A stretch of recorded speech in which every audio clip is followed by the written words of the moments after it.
हम तो फना हो गए उनकी आंखें देखकर गालिब।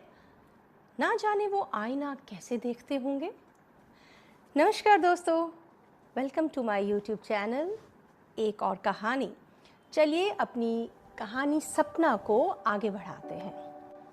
सपना तैयार होकर नीचे आई और अपनी माँ के पास मटर छीलने बैठ गई। क्या बात है, माँ का हाथ बटाने कैसे बैठ गई मैडम आज?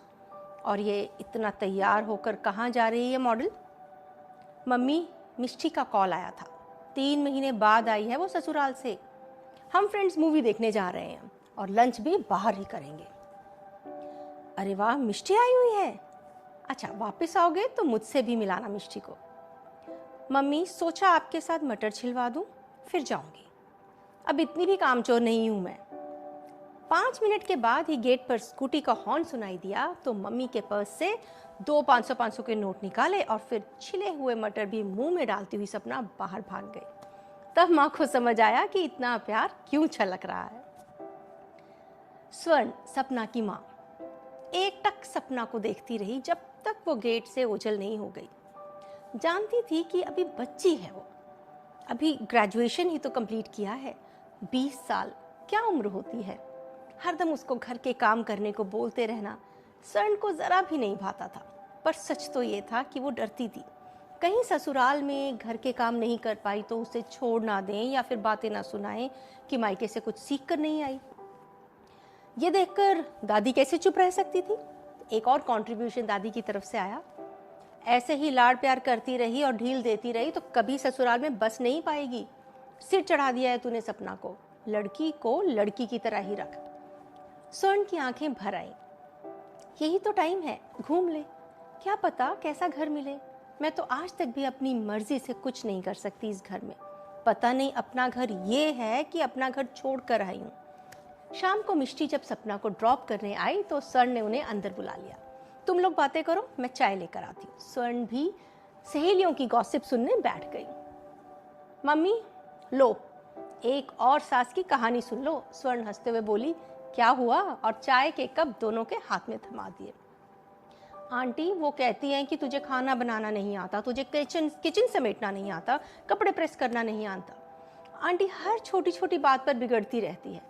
मालूम है मुझे 5 मिनट भी देर हो जाए उठने में तो सारा दिन मुंह फुलाकर बैठी रहती है। मिष्टी, ऐसे नहीं बोलते बेटा, मायके में भी तो माँ डांटती थी ना। तो क्या हुआ? आंटी, पता है एक दिन दूध उबलकर गिर गया, वो भी मेरे पीछे देखने से जरा सा। पहले तो पूरा दिन मुझे सुनाती रही और शाम को जैसे ही रोहित ऑफिस से आए सबसे पहले मेरी शिकायत लगाई और बोला कि हमेशा लापरवाही से काम करती है। आंटी, रोहित से मेरी लड़ाई भी हो गई और पता है 2 दिन तक हमने बात भी नहीं की। बहुत रोई थी मैं आंटी। मिष्टी बेटा, ये शिकायत नहीं होती, वैसे ही बताया होगा। नहीं आंटी, वो तो मेरी छोटी सी गलती को भी इतना बढ़ा चढ़ाकर सबको बताती है। मम्मी, सासें ऐसी ही होती हैं, सपना बोली। ऐसे नहीं कहते सपना, देखो बहू को तो काम करना ही पड़ता है ससुराल में। शोपीस बना के थोड़ी ना ले जाते हैं अपने घर लड़के वाले। ससुराल को अपना घर समझते हैं और बहुत ध्यान और लगाव से काम करते हैं। समझी तुम सपना? इसीलिए मैं तुम्हें कहती हूँ अच्छे से काम करना सीखो किचन में।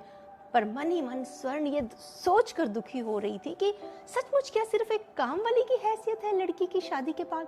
उसके अपने पति के साथ बैठकर बातें करना, ये अरमान क्या गलत है? मगर गलती से भी ये भाव अपने चेहरे और जुबान पर नहीं लाना चाहती थी स्वर्ण। मिष्टी बेटा, कुछ तो अच्छा भी होता होगा ससुराल में, वो बताओ ना, क्या बुराई बताए जा रही हो? आंटी, सच्ची बताऊं तो मुझे कुछ भी अच्छा नहीं लगता वहाँ। कभी कभी दिल करता है कि भाग कर अपने घर वापस आ जाऊं। मारूंगी अगर दोबारा ऐसी बात की तो। अब वो तुम्हारा भी घर है। स्वर्ण एकदम बोल पड़ी। मम्मी, ये क्या बात हुई? उसका अगर दिल नहीं लगता वहां तो क्या उसको जबरदस्ती रहना पड़ेगा? मिष्टी की आंख से 2 आंसू टपक कर गालों तक आ गए। आंटी, आप टेंशन ना लो, मैं नहीं आऊंगी। मेरी मम्मा भी यही कहती है कि वो ही तेरा घर है।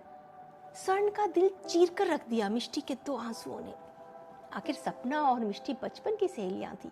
सपना के साथ साथ उसको भी उसी प्यार और दुलार से बड़े होते देखा था स्वर्ण ने। मिष्टी, मैं तेरे साथ हूँ। सपना ने एक छलांग लगाकर मिष्टी को गले से लगा लिया और उसके गालों से आंसू पोंछे। मिष्टी बेटा, सच में तुम तो बहुत समझदार बच्ची हो। देखना, थोड़े और दिनों में तुम्हारा मन अच्छे से लगने लगेगा और वो भी अपना घर ही लगेगा तुम्हें। पर स्वर्ण मन में सोच रही थी कि शायद मुझे भी आज तक ये समझ नहीं आया कि ये मेरा घर है या अपना घर पीछे छोड़कर आई हूँ। सपना को हंसी ठिठोली करते देख स्वर्ण सहम जाती थी। क्या शादी के बाद सपना को बदलना होगा? ये बचपना छोड़ बड़ों की तरह जीना होगा? कभी कभी लगता है कि हमें शायद बेटी पैदा होने पर जो छोटा सा दुख होता है ना, वो बेटी पैदा होने का नहीं, बेटी के साथ जो उसकी विदाई लिखी है वो उसका दुख होता है। बचपन से बेटी को लाड़ प्यार से बड़ा करते हैं, हर पल ये ख्याल कि उसे दूसरे घर जाना है इस खुशी को जैसे कम कर देता है। स्वर्ण के दिमाग में पता नहीं क्या घूम रहा था। अरे सपना की मम्मी, आप भी सपनों में खो गई क्या? सपना की आवाज ने स्वर्ण को ख्यालों से बाहर निकाला। मिष्टी को गेट पर बाय बोलकर सपना अंदर आई, बोली, मम्मी आज मैं डिनर नहीं करूंगी और हाँ बनाने के लिए भी मत बोलना प्लीज। ये कहकर भागकर सीढ़ियां चढ़ गई। स्वर्ण मुस्कुराती हुई उसे देखती रही। जब से सपना के बीए के एग्जाम्स खत्म हुए थे, सपना से रोज जबरदस्ती खाना बनवाने के लिए स्वर्ण रोज सब्जी लेने निकल जाती थी ताकि सपना को अकेले किचन मैनेज करना आ जाए। लेकिन वो दिन कुछ खास था। एक तो सोमवार था और स्वर्ण हमेशा शिव मंदिर होती हुई सब्जी लेने जाती थी। उस दिन थोड़ी देर हो गई मंदिर पहुंचने में। जैसे ही माथा टेक कर सीढ़ियां चढ़ने लगी तो आगे की सीढ़ी चढ़ती हुई एक औरत का पैर उसकी साड़ी में फंस गया और वो लड़खड़ाकर गिर गई। गिरने ही वाली थी कि स्वर्ण ने आगे बढ़कर उसे थाम लिया, लेकिन पैर मुड़ जाने के कारण वो औरत वहीं स्टेयर्स पर बैठ गई। स्वर्ण भी साथ ही बैठ गई उसके साथ और उसके पैर दबाने लगी। एकदम नरम, साफ और चमकते हुए पैर देखकर ही स्वर्ण को विश्वास हो गया कि वो महिला किसी अमीर घर की है। 10-15 मिनट में जब उस महिला को थोड़ा अच्छा महसूस हुआ तो दोनों ही साथ में उठकर मंदिर दर्शन करने चली गईं। और फिर एक दूसरे को बाय बोलकर दोनों जब निकलने लगी तो उस महिला ने स्वर्ण को अपनी कार में बैठने को कहा। बहुत मना करने पर भी जब वो नहीं मानी तो स्वर्ण उसके साथ कार में बैठ गई। सब्जी मंडी तक स्वर्ण को कार में छोड़कर बहुत धन्यवाद करती हुई वो निकल गई। कुछ दिनों बाद सपना के फादर नरेश के बॉस के घर में जागरण था। सपना भी अपनी मम्मी पापा और भाई के साथ जागरण में गई थी। वहां स्वर्ण को वही बड़ी गाड़ी वाली अमीर महिला भी मिली। वो बड़े प्यार से स्वर्ण से मिली और सपना से भी काफी बातें की। अगले ही दिन शाम को नरेश जब ऑफिस से घर आए तो थोड़ा परेशान लगे। नरेश ने बताया कि उनके बॉस के फ्रेंड अपने लड़के के लिए सपना का हाथ मांग रहे हैं। स्वर्ण का दिल खुशी से झूम उठा। तो आप इतना परेशान क्यों हैं? लड़का अच्छा तो है ना? स्वर्ण, मुश्किल तो ये है कि सब कुछ ज्यादा ही अच्छा है। क्या मतलब? स्वर्ण ने हैरानी से पूछा। स्वर्ण, जो औरत तुम्हें मंदिर में मिली थी ना, ये उसका ही इकलौता बेटा है। ये सुनकर स्वर्ण भी घबरा गई। वो तो बहुत ही अमीर लोग हैं, हमारे परिवार में शादी करेंगे क्या? तब नरेश ने बताया कि उनको हमारी सपना बहुत पसंद आई और वो जल्द ही हमसे मिलना चाहते हैं। हम लोग उनकी बराबरी तो सोच भी नहीं सकते, कहाँ से इतना खर्चा करेंगे? इसी परेशानी में रात भी निकल गई। सुबह 7 बजे ही नरेश के बॉस का फोन आ गया। बॉस ने सपना को लेकर हम दोनों को अपने घर बुलाया है आज शाम को। जाना तो पड़ेगा एक बार, फिर देखते हैं मना कैसे करना है। तुम शाम को ऑफिस पहुंचना सपना को लेकर, वहीं से मिठाई और कुछ फल लेकर चलेंगे बॉस के घर। एक तरफ स्वर्ण खुश होना चाहती थी कि इतने बड़े घर से रिश्ता आया है और दूसरी ओर घबरा जाती थी ये सोचकर कि उनके लेवल का खर्चा हम कर ही नहीं पाएंगे। फिर यह भी दिमाग में आ जाता था कि कहीं लड़के में कोई डिफेक्ट तो नहीं, वरना हम जैसे मिडिल क्लास की लड़की से क्यों शादी करना चाहते हैं। बड़ी दुविधा में थी स्वर्ण। बॉस के घर में पहुंचे तो देखा कि बॉस के फ्रेंड और उनकी वाइफ पहले से ही वहां मौजूद थे। वहां पता चला कि उनका गोल्ड और डायमंड का बिजनेस था, गुजराल डायमंड्स के नाम से। बहुत अमीर लोग थे लेकिन बात करने में बहुत ही शालीन। मिसेस गुजराल ने सपना को अपने पास बुलाया और अपने साथ बिठा लिया और बोली, मेरी बेटी की शादी हो गई है, मैं घर में बहू नहीं एक और बेटी लाना चाहती। मुझे सपना जैसी चुलबुली लड़की ही चाहिए घर में।